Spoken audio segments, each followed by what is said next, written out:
இன்னைக்கு காவி உடையில வந்திருக்கக்கூடிய பொன் வில்சன்ட்ட கேட்போம், என்ன ரெட்டை இலையில தாமரை மலர வைக்க புரியல? காவி உடை தெரிச்சு வந்திருக்கிறாரு இன்னைக்கு பொன் வில்சன். நிறம் மாறிட்டார் ஒரு வாரத்துல, எல்லாம் மாறிடுச்சு. இல்லையா மாறுது இல்ல. இப்போ உதயசூரியன் மேல காலகாலமா கை மலர்ந்துட்டே இருக்குது தமிழ்நாட்டை பொறுத்த வரைக்கும். 67க்கு பிறகு அந்த கை மலரவே இல்லை. உதயசூரியன் மேலையும் ரெட்டைலை மேலையும் தான் சார். அந்த கையை வச்சுதான் சார் உரிமைக்கு குரல் கொடுப்போம். இல்ல உறவுக்கு அந்த கை வச்சு தானே கை கொடுக்குறீங்க வாஜ்பாய் கூட. அது கொடுத்தீங்களா? அப்போ ஆர்எஸ்எஸ் கூட வாஜ்பாய் கூட கை கொடுத்தீங்களே, அந்த கையை வச்சு தானே. அதனால் இப்போ நம்ம என்ன சொல்ல வரோன்னா, இப்போ ஐயா சொன்னார், மோடி அவர்களை பற்றி பேசும்பொழுது திரு ஸ்டாலின் அவர்கள் அவர் அறிக்கையில் தெளிவாக கொடுத்துருக்காரு. என்ன கொடுத்துருக்காருன்னா, மோடி அவர்கள் முதலமைச்சராக இருக்கும்பொழுது, அவர் அதாவது முதலமைச்சராக இருக்கும்போது குஜராத்தில் நாங்கள் மத்திய அரசுக்கிட்ட வந்து கையேந்தி நிற்பதற்கு நாங்கள் பிச்சைக்காரர்களா அப்படின்னு அவர் கேட்டார். ஆனால் இன்னைக்கு மற்றவங்களை ஏளனமாக பேசுகிறாரு அப்படின்னு சொன்னார். ரெண்டாவது வார்த்தை என்னன்னா, ஆளுநர்களை வைத்து தனி ராஜாங்கம் செய்கிறார்கள் மத்திய அரசு அப்படின்றத முதலமைச்சராக இருக்கும்பொழுது சொன்னார். ரெண்டாவது விஷயம். மூன்றாவது விஷயம், எதிர்க்கட்சி ஆளும் மாநிலங்களுக்கு மத்திய அரசு நிதி வழங்குவதில் பாராபட்சம் காட்டுகிறது. இதையெல்லாம் மோடி முதலமைச்சராக இருக்கும்போது குஜராத்தில் சொன்னார். ஆனால் இன்னைக்கு மாற்றி பேசுகிறார் பிரதமரானவனே அப்படின்னு சொல்கிறார். கரெக்டா? அப்போது எல்லாருமே என்னென்னா, முதலமைச்சராக அவர் இருக்கும்போது இந்த நியாயமான கருத்துக்களை சொன்னார். என்னென்னா, நாங்கள் பிச்சைக்காரர் கிடையாது மாநில அரசாங்கம். ரெண்டாவது, ஆளுநர்களை வைத்து மத்திய அரசு என்ன செய்து தனி ராஜாங்கம் நடத்துகிறது. அதே மாதிரி எதிர்க்கட்சிகள் ஆளும் மாநிலங்களுக்கு நிதி ஒதுக்குவதில் பாராபட்சம் காட்டுகிறது அப்படின்னு சொன்னார். இதெல்லாம் நியாயம்னு சொன்னாங்க. இதையெல்லாம் மோடி அவர்கள் யாருக்கு எதிராக சொன்னார்? அன்றைக்கு ஆட்சி கட்டிலில் இந்தியாவை ஆண்டு கொண்டிருந்த திராவிட முன்னேற்ற கழகம், அத கூட இருந்த கூட்டணி கட்சியான காங்கிரஸ், மைனாரிட்டி அரசாங்கம், இந்த ரெண்டு பேரும் ஆட்சி செய்யும் பொழுது ஓரவஞ்சனை பண்ணார்கள் அப்படின்றத மோடி அவர்கள் சொன்னார்கள். அப்போ என்னன்னா, மத்திய அரசு இருக்கும்போது மத்தியில் காங்கிரஸ் இருந்தாலும் அந்த நிலைமை தான் இருக்கிறது. இந்த மாதிரி சென்சிட்டிவ் உரிமைகளை கேட்டு பெற வேண்டிய நிலைமையில் தான் இருக்கிறோம். அங்க காங்கிரஸ் இருந்தாலும் சரி, பிஜேபி இருந்தாலும் சரி, மாநிலங்களை தேசிய அளவில் பார்க்கும்போது மாநிலங்கள் காங்கிரஸ் இருந்தாலும் சரி, பிஜேபி இருந்தாலும் சரி, அகில இந்திய அளவில் ஆளும் பொழுது அவர்கள் தேச நலனை பார்த்து சில மாநிலங்களுக்கு இந்த மாதிரி நடக்குது. ஜிஎஸ்டி அப்படி செய்யற பிஜேபிக்கு தானே 13வது உறவுக்கு கை கொடுத்திருக்கீங்க, கூட்டு வந்திருக்கீங்க. அதுதான் சொல்ல வரேன். இல்லை, அதை தான் சொல்ல வரேன். எப்படின்னா, இப்போ நீங்கள் ஜிஎஸ்டி கொள்கையை எடுத்துக்கிட்டாலும் சரி, ஆதார் கொள்கையை எடுத்துக்கிட்டாலும் சரி, நீட்டு கொள்கையை எடுத்துக்கிட்டாலும் சரி, மத்திய அரசாங்கம் காங்கிரஸ் என்ன நிலைப்பாடோ அதே நிலைப்பாட்டில் தான் பிஜேபி இருக்கும் தேசிய அளவில். ஆனால் ஆட்சி அதிகாரத்தில் இருக்கும் பொழுது, மாநில கட்சியாக திமுக இருக்கும் பொழுது ஏன் நீட்டை கொண்டு வந்தார்கள்? இதுதான் முக்கிய கேள்வி. ஏன் மாநில பட்டியலில் கல்வியை ஏன் அவங்க கொண்டு போல?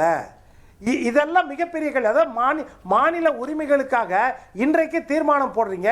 1974 இதே ஏப்ரல் 16ஆம் தேதி கலைஞர் கருணாநிதி அவர்கள் சட்டமன்றத்தில் ராஜமன்னார் கமிஷன் வந்த பிறகு தீர்மானம் போட்டு 51 ஆண்டுகள் கழித்து அவரது தனையன் ஸ்டாலின் அவர்கள் அதே தீர்மானம் போடுறாரு. நம்ம பாராட்டுறோம். ஆனால் இடையிலே 18 ஆண்டுகள் இந்த தேசத்தை ஆண்டு கொண்டிருந்தீர்கள் அல்லவா? அப்போ இந்த மாநில உரிமைகளை எல்லாம் ஏன் மீட்டெடுக்கவில்லை? இதுதான் மிகப்பெரிய கேள்வி. ஓகே, அதனாலதான் அதை நாடகம் சொல்றவங்க, மற்றபடி கிடையாது. உரிமைக்காக போராடுறதுல அதிமுக ஒண்ணுதான், திமுக ஒண்ணுதான். ஆனால் உரிமைகளை மீட்டெடுக்க வேண்டிய இடத்துல, அந்த உரிமைகளை கொடுக்க வேண்டிய இடத்துல நீங்க ஆட்சி கட்டில இருந்தீங்கல்ல, அப்போ என்ன செய்தீங்க? அதுதான் கேள்வி. கவிஞர் பதில் சொல்லுங்க. ஆடி பெருக்கைகளோ அந்த கூட்டணியை பத்தி தான் சதா சர்வகாலமும் பேசுறீங்க. முதல்ல ஒரு விஷயம், அவர் இந்த பொன் வில்சன் விவரம் இல்லாம பேசிட்டு இருக்காரு. ஒரு அடிப்படையான விஷயம் திமுக ஆட்சி காலத்துல நீட் கொண்டு வரலாம். இன்னொன்னு 2012 அல்டமாஸ் கபீர் அமர்வுல நீட் ரத்து செய்யப்பட்டு விட்டது. அதற்கு பிறகு 2016 பிஜேபி அரசாங்கம் கொண்டு வந்த நீட்டிற்கு ஆதரவான சட்ட திருத்தத்தின் மூலமாகத்தான் உச்சநீதிமன்றத்தில் நீட் மீண்டும் புதுப்பிக்கப்பட்டு ஒரு நிமிஷம் இருங்க. அன்றைக்கு இன்னொன்று ஒரு நிமிஷம் இந்த பாருங்க, நீங்க பேசல அமைதியா இருங்க, வாய மூடிட்டு இருங்க. அதாவது இவங்க வந்து பச்சையா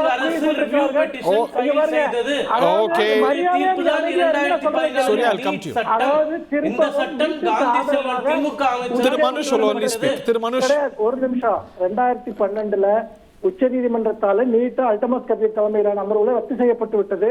சட்டம் தெரியாத அறிவிலிகள் அதை போய் படிக்கட்டும். வார்த்தைகளை கவனம் மனுஷன்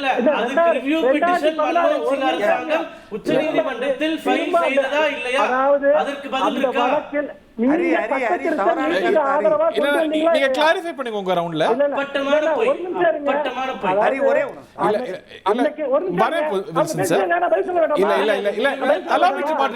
இல்ல சூர்யா வில்சன் சார் only மனுஷன் ஓகே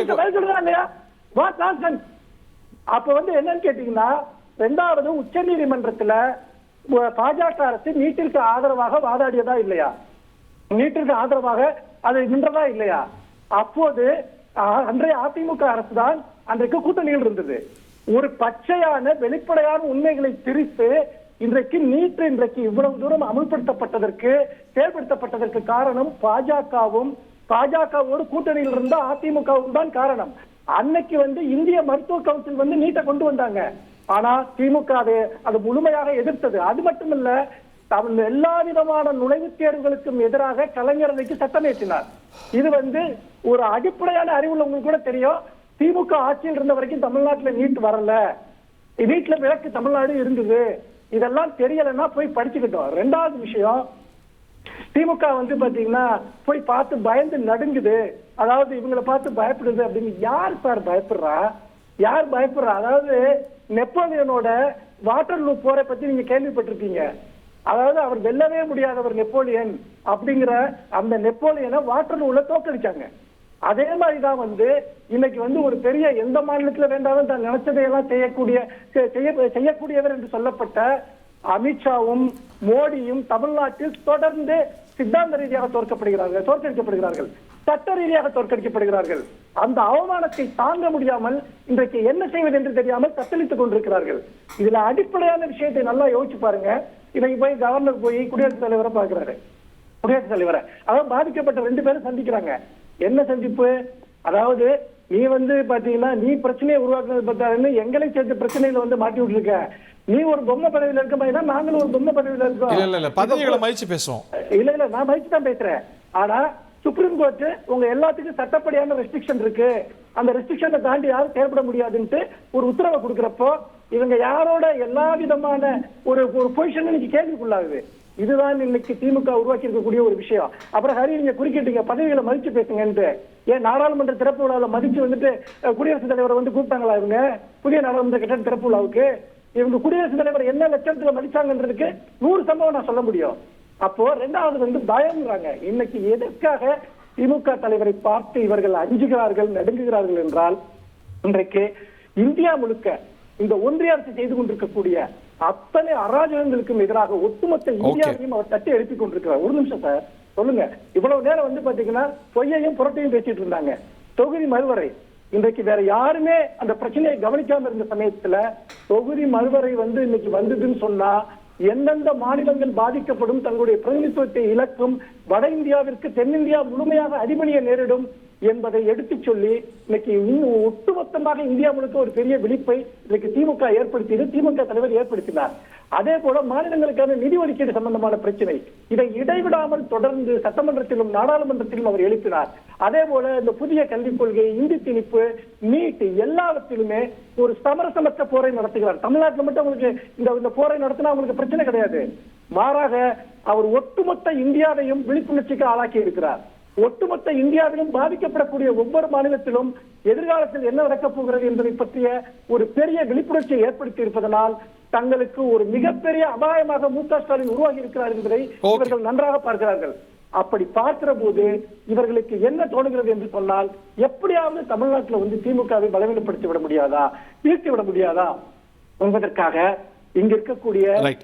அதிமுகவை பல விதங்களிலும் விரட்டி பல விதங்களிலும் உருட்டி, அதாவது அவங்க கட்சி தலைவர்களை கொண்டு போய் ஒரு கட்சியில் இருக்கக்கூடிய தலைவரை செங்கோட்டையன் போன்றவர்களை தனியா கூப்பிட்டு பேச வேண்டியது, அப்புறம் அவங்களை வச்சு மிரட்ட வேண்டியது, ஊழல் வழக்குகள், ஈடு, அமலாக்கத்துறை, இது இவ்வளவையும் பயன்படுத்தி எப்படியாவது அதிமுக முதுகில் ஏறி தாங்கள் இங்கு நின்று Right. முடியாதா Okay. என்கிற ஒரு பரிதாபகரமான நிலையில் Okay. இருக்கக்கூடிய ஒரு கட்சி. Right. ஹரி, ஒரே ஒரு நிமிஷம் ஹரி இருங்க. அப்படி பார்க்கிற போது, அதாவது ரொம்ப இந்த கோழைகளா இருக்கவங்க என்ன தெரியுமா பண்ணுவாங்க, தனக்குத்தானே தைரியம் ஊட்டிக் கொள்வதற்காக நான் ரொம்ப தைரியமானவே, நீ என்ன பார்த்து பயப்படுற அப்படிங்கிறாங்க.